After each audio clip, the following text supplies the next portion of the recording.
How do helicopters work? What is a helicopter? A helicopter is a kind of aircraft. Many parts work together to make it fly. The main part of a helicopter is the fuselage. It's the body of the aircraft. The main rotor is on top. This part of the helicopter has blades that spin.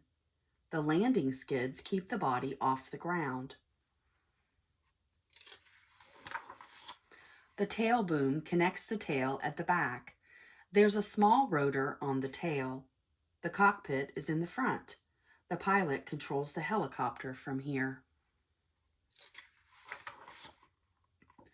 Pilots use their hands and feet to fly a helicopter. Up, up, and away. Helicopters can lift off from almost anywhere. They need just a small, flat space. It's time for takeoff. Engines power the main rotor. The blade spins fast. The spinning blades create lift. Lift is a force. It makes things rise.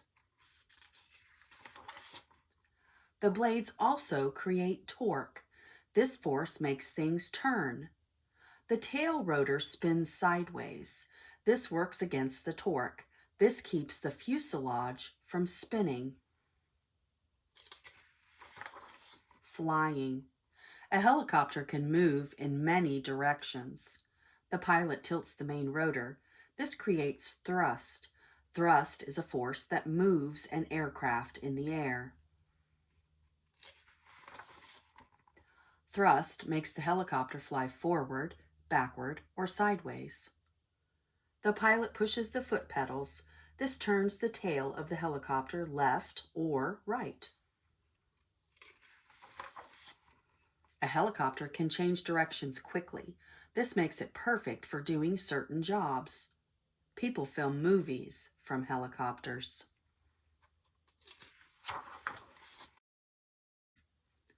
Helicopters help firefighters put out forest fires too. A helicopter can fly in one spot. This is called hovering.